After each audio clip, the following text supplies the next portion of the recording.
Hi students. So today we'll continue with the chapter of capacitor. Okay. तो last वाले chapter में क्या, last वाले वीडियो में क्या पढ़ा था हमने कैपेसिटर के बारे में? हम पढ़े थे क्या, पहले वाले वीडियो में हम पढ़े थे कैपेसिटर के इंट्रोडक्शन. ओके, ये होता क्या है. And in the last video we did about the combination of capacitors and certain problems that may come in your exam. Okay, तो today what will be continuing, will be doing about the energy density, how to find the energy that is stored in a capacitor. Okay, this is very easy, very easy. This part is the easiest of this chapter. Okay, so for that, see, I'll make a very short video on this one. मुझको पता है बड़ा बड़ा video देख के आप लोग थोड़ा बोर्ड हो जाते हैं, isn't it? तो मैं क्या कर रहा हूँ, ये वाला एक शॉर्ट वीडियो बनाएंगे. ठीक है, तो इसमें क्या है, if I take a capacitor, say I have taken a parallel plate capacitor. In the first video I have explained about the different types of capacitor. So from that I have taken a parallel plate capacitor. So now ये parallel plate capacitor, this particular distance between the plates, let it be D, and the area of the capacitor, इसको पूरा पकड़ के ए पकड़ के हम चलेंगे. ठीक है, the area will be A and the distance between them will be D. Now, in order to find the energy, हम यहाँ पर क्या करेंगे, we'll find the work done. Now, most of you would know that work done, the formula of work done is V into Q, voltage or potential difference multiplied by the charge carrying in the capacitor. पर यहाँ पर क्या है, देखो, in order to find the work done, what I have to do? Always I used to tell that work done जब भी निकालना हो तो टेस्ट चार्ज रख दीजिए यहाँ पे, टेस्ट चार्ज रख दीजिए यहाँ पे. ठीक है, but the problem in placing a test charge is that the value of test charge is 1, isn't it? So if I place the value here of Q as 1, so V will be equal to W. ये क्या potential difference का definition निकल गया, यहाँ पे work done नहीं निकला है. तो क्या करेंगे हम यहाँ पे, I will be placing A say a very small amount of charge. It is not a test charge, but a very small amount of charge of say dq. We will be placing that charge here. So क्या होगा इस formula में, ये वाला हो जाएगा dq. dq मतलब क्या, a small amount of charge. तो वर्क डन भी w नहीं निकलेगा, यहाँ पे dw निकलेगा. तो in order to eliminate this d, we all know I have to do the integration. Whenever you have to eliminate the derivative sign, we have to do the opposite of that. That is integration. पूरा opposite करना है, that is integration. Derivative का opposite है integration. तो integration अगर हम कर देंगे इसका, तो क्या आएगा देखो. Now here there is your V, isn't it? And we all know in a capacitor Q equals to CV. ये वाला हमने पढ़ा था. तो V equals to, यहाँ से Q by C लिख सकते हैं. तो यहाँ पर अगर हम V के जगह पे Q by C लिख देंगे, यहाँ पे स्मॉल q बनाते हैं इसको. ठीक है, late it B small q. So here, तो इसके इंटीग्रेशन अगर हम करेंगे, 1 by C is your constant quantity, so it will be, so the answer will come Q square by 2, isn't it? सो ये निकल गया तुम्हारा वर्क डन, और इसको हम एनर्जी भी बोल सकते हैं. By conservation of energy, work done and energy will be equal. और यहाँ पे वर्क एनर्जी थ्योरम भी बोल सकते हो. By conservation of, sorry, by work energy theorem, work done and energy will be same. So यहाँ पर निकल गया तुम्हारा एक particular formula for finding the energy. But you should always remember this formula is for the total energy content in this particular capacitor. Okay, पर हमको क्या निकालना है, हमको निकालना है एनर्जी डेंसिटी. मतलब कि इन this particular capacitor per unit volume, याद रखना, पर यूनिट वॉल्यूम, क्या बोला, पर यूनिट वॉल्यूम में कितना एनर्जी स्टोर होता है, उसको बोलते हैं energy density. Per unit volume में कितना एनर्जी स्टोर होता है. तो उसके लिए हम क्या, इसको स्मॉल यू से डिटरमाइन करेंगे. ठीक है, कैपिटल यू से हो गया टोटल एनर्जी, और स्मॉल यू से हम निकालते हैं एनर्जी डेंसिटी. तो उसके लिए क्या करते हैं, एनर्जी डेंसिटी क्या बोला, पर यूनिट वॉल्यूम में कितना एनर्जी होता है. तो टोटल एनर्जी है तुम्हारा you, and per unit volume बोला ना, नीचे होगा वॉल्यूम. तो यहाँ पर वॉल्यूम कैसे निकालेंगे, ये जो स्पेस है उसका वॉल्यूम कैसे निकलेगा, इसका वॉल्यूम निकलेगा एरिया, ये पूरा area into the distance between them. Area into distance करने से क्या निकलता है, यहाँ पे एरिया इंटू डिस्टेंस निकालने से वॉल्यूम निकलता है. तो total energy divided by total volume. Understood. तो नाउ यहाँ पे एक प्रॉब्लम हो जाता है क्या, कि U के जगह पे तो हम ये पूरा फॉर्मूला लिख देंगे यहाँ, पर ये अगर लिखेंगे भी, ये अगर लिख देंगे भी तो क्या होगा, इसमें इतना मैच्योर्ड फॉर्मूला नहीं आता, तो इसको मैच्योर्ड फॉर्मूला कैसे बनाए? तो इसके लिए हम क्या करेंगे, देखो इसी फॉर्मूला में कुछ कुछ चीज को रिप्लेस कर देंगे। जैसे कि देखो ये Q जो है ये तो टोटल चार्ज है, इसको हम पहले भी पढ़ चुके हैं, इसको हम क्या करेंगे सिग्मा इंटू कैपिटल A, जहां पर सिग्मा हो गया आपका surface charge density, surface charge density, और A हो गया क्या एरिया। ओके, डेंसिटी मतलब क्या, ये सरफेस डेंसिटी मतलब क्या, पर यूनिट एरिया में कितना करके चार्ज है उसको हम सरफेस चार्ज डेंसिटी बोलते हैं, और इसको अगर टोटल एरिया से मल्टीप्लाई करेंगे टोटल चार्ज निकल जाएगा। ओके, अभी यहां से हमको तो ये सिग्मा का वैल्यू पता नहीं है कितना है यहाँ पे सिग्मा, तो हम क्या करेंगे और एक फॉर्मूला लास्ट डे को ये वाला मैंने पढ़ाया कि ये जो कैपेसिटर है ये प्लेट जो है इसके बीच में इलेक्ट्रिक फील्ड कितना स्टोर होता है, ये अगर पॉजिटिव या नेगेटिव प्लेट हो गया तो इलेक्ट्रिक फील्ड कितना स्टोर होता है। लास्ट डे को हमने पढ़ाया क्या, E इक्वल्स टू क्या, E equals to sigma by epsilon naught. So यहां से sigma equals to E epsilon naught. If you don't get the formula, you can visit the last video and see this particular formula is done in the last video itself. Okay, so यहाँ से sigma का एक value निकल गया E into epsilon not, तो यहाँ से Q का वैल्यू निकल गया E epsilon not into A, isn't it? यहाँ पर अगर रिप्लेस कर देंगे इसका वैल्यू ये वाला निकल जाएगा।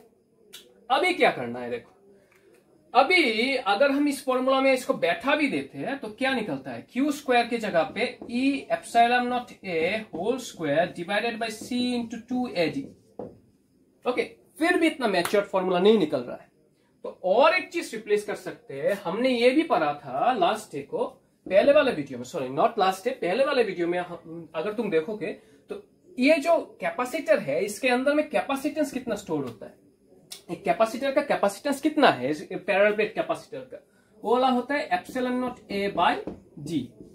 ओके, इसको अगर हम यहां पे रिप्लेस कर देंगे epsilon naught A by D, ये तो ऊपर चला जाएगा, then if I cut the values you will see below, sorry let me write it here,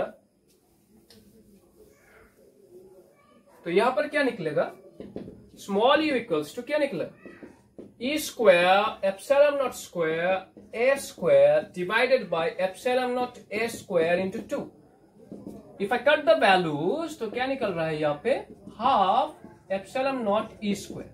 So ये जो फॉर्मूला है this is very important. Okay, exam में ये फॉर्मूला से बहुत सारे सम आते हैं, ओके बहुत सारे न्यूमेरिकल्स आते हैं। नेक्स्ट डे को हम ये पर्टिकुलर जो फॉर्मूला है इसके ऊपर हम न्यूमेरिकल्स प्रैक्टिस भी कर लेंगे। ओके ओके, तो नेक्स्ट जो हम करेंगे अभी वो है डिस्ट्रीब्यूशन ऑफ चार्जेस। नाउ तो रीडिस्ट्रीब्यूशन ऑफ चार्जेस क्या है, let me rub this part. Now से you have two capacitors, say two parallel plate capacitors, or you can take say two spherical capacitors. You have two spherical capacitors or isolated capacitors, okay, carrying a certain amount of charge. Okay, they are carrying a certain amount of charge. Say this is Q1 and this is Q2. Now first of all, always remember whenever I take isolated capacitor, I have to provide an isolation below so that no charges can flow to the ground. Okay, now what happened, you see, अभी जो energy part किया किस लिए किया, देखो whenever if I connect these two particular capacitor by say a wire, क्या होगा, तो I know that a particular capacitor containing a charge will obviously contain a certain amount of energy. अभी जो किया हमने, it will obviously contain a certain amount of energy in it. और energy का function क्या है, energy always flows from higher to lower potential. हमेशा जो कोई भी एनर्जी पकड़ लो, every energy always flows from higher to lower potential. Okay, तो say for example the energy in this Q1 is greater and the energy in this Q2 is lesser. तो energy क्या होगा, जो ग्रेटर है उससे laser की तरफ जाएगा। अभी कब तक जाएगा, this energy will flow up to how much extend this energy will flow, वो वाला समझने के लिए हमको पता होना चाहिए कि एनर्जी जब फ्लो होता है एक जगह से दूसरी जगह कितने देर तक फ्लो होता है, उसके लिए पोटेंशियल पार्ट का डेफिनेशन जानना पड़ेगा हमको। We always remember that potential का definition क्या था, it is the work done in moving a unit charge across a electric field. Okay, तो वर्क डन, एनर्जी मतलब क्या, वर्क डन। अभी वर्क डन एक जगह से दूसरी जगह जाएगा, वर्क डन इक्वल होगा लास्ट में जाके, तो that means the potential should also be equal. Okay, means after the energy transfer takes place, both their potential will be the same. Say initially this potential is V1 and this one's potential is V2. तो यहाँ पे अगर हम निकालेंगे Q1 equals to, I can write C1 V1 and Q2 equals to C2 V2. ये हो गया initial case. But after the transfer takes place, after redistribution of charges, क्या हो जाएगा, दोनों में क्या, कॉमन पोटेंशियल आ जाएगा। बहुत इंपॉर्टेंट टर्म है common potential. Okay, common potential मतलब whenever energy transfer takes place between two capacitor, energy transfer takes place between two capacitor, their final potential becomes equal due to this energy transfer. Last में जाके potential same हो जाता है, potential same होने से वो energy transfer रुक जाता है यहाँ पे, ठीक है। तो कॉमन पोटेंशियल हो जाएगा। से फॉर एग्जांपल फाइनली दोनों में पोटेंशियल हो गया V, तो तब अगर हम ये फॉर्मूला फ्रेम करेंगे, Q1 इक्वल्स टू क्या निकलेगा, C1 into capital V, Q2 equals to C1 into capital C2 into capital V। But you have to remember that पहले वाला चार्ज को हमने Q1 और Q1 Q2 से डिनोट किया था। अभी ये वाला जो चार्ज है वो तो इसके इक्वल नहीं होगा, क्योंकि एनर्जी फ्लो हो रहा है। एनर्जी कैसे फ्लो होता है, एनर्जी तो खुद ब खुद नहीं जाता, चार्ज के रूप में यहां से यहां फ्लो हो रहा है। That means at last the charges may not be the same as the initial case. Okay, they may become Q1 dash and Q2 dash respectively. Understood. Now अभी एक बहुत इंटरेस्टिंग टर्म आ रहा है, ये जो दो पर्टिकुलर वैल्यू तुमने निकाला, इसका अगर हम रेशियो कर दे, देखो कितना इजी हो जाता है। रेशियो अगर कर दे तो ये V और V कैंसिल आउट हो जाएगा, निकलेगा क्या, C1 by C2। That means by looking at a particular question, if you know the charge of that particular capacitor or if you know the capacitance of that capacitor, you can easily tell how much charge is being distributed. That means see, एकदम easy। say for example इसका capacitance हो गया 125 farad, इसका भी capacitance से 125 farad, दोनों का capacitance same है। अगर ये और C1 और C2 अगर 125 बिठा दे, ये दोनों की क्या हो जाएगा, they will cancel each other and Q1 dash and Q2 dash will be equal. अगर अभी क्वेश्चन में तुमको पूछ दे कि two capacitor of 125 farad are brought in contact with each other and they leave after they are in contact. That means when they will be contacted together, when they will be in contact, they will have redistribution of charges, and after that, as their capacitance are equal, so their charge distribution will also be equal. That means after they are contacted together, जब तुम separate करोगे, पहले सोच लो कि इसमें आपका charge हो गया 200 कॉलम का और इसमें आपका चार्ज हो गया 100 कॉलम का। तो after contacting and then leaving them, they will become both what? This 200 and this 100, if you add them together, it will be 300. By 2 का अगर कर दोगे 150 हो जाएगा। That means after they are separated, after being contacted, their charge will become 150 column. Understood? Understood? This makes such a easy part. Okay? और एक example ले लीजिए यहाँ पे। Now say for example, इसका अगर कैपेसिटेंस 250 फराड हो गया, देखो कैसे इसको यूज करना।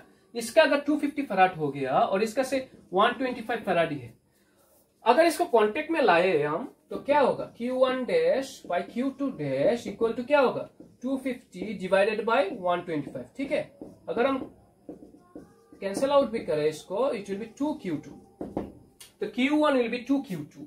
Okay, this will be equal to 2Q2। That means इधर अगर 100 कॉलम का चार्ज हो गया, इधर अगर 200 कॉलम का चार्ज हो गया, इसको प्लस करेंगे तो 300 कॉलम निकलेगा ना। तो that means after they are contacted together and they are left out, ये बन जाएगा हमारा 200, क्योंकि ये ट्वाइस है, ये बन जाएगा हमारा 200 और ये बन जाएगा हमारा 100। Understood? Okay, so now in exam they may also ask you to find the common potential. What is the common potential? ये जो common potential बताया, इसका वैल्यू क्या है?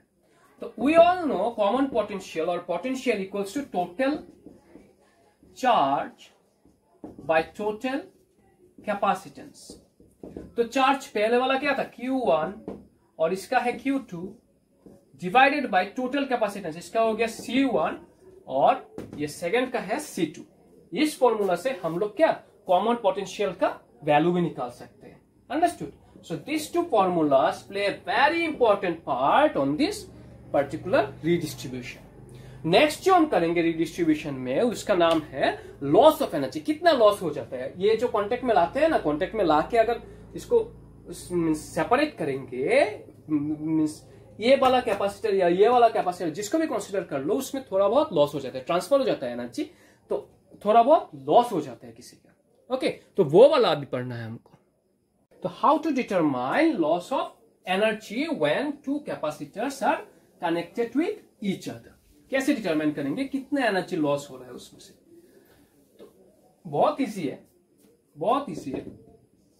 Many of you would know loss कैसे डिटरमाइन करते हैं, initial minus final, बस कर दो। Initial energy minus final energy कर दो, लॉस डिटरमाइन हो गया बस। तो ये वाला मैं भी इतना इजीली ही करता हूं। ओके, तो इनिशियल एनर्जी क्या हो जाएगा, देखो पहले वाला का कैपेसिटेंस था C1 और वोल्टेज कितना था V1, तो एनर्जी हो जाएगा हाफ C1 V1 स्क्वायर, और दूसरे वाला का था half C2 V2 square, isn't it? So this would be the initial energy contained in the capacitor.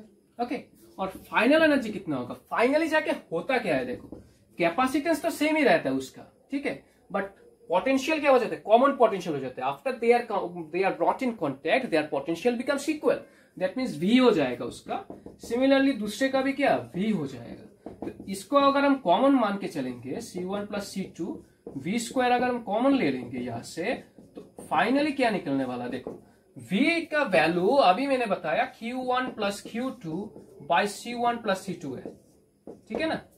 If I cut this value, so the final value क्या निकलेगा, Q1 की जगह अगर तुम्हें याद हो C1 V1 पुट कर सकते हैं, क्योंकि एक कैपेसिटर में Q equals to CV, universal formula है कैपेसिटर का। ओके, और Q2 की जगह पे C2 V2, nice and easy.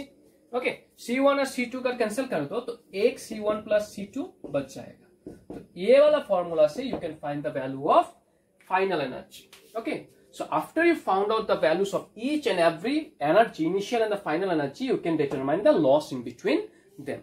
Understood?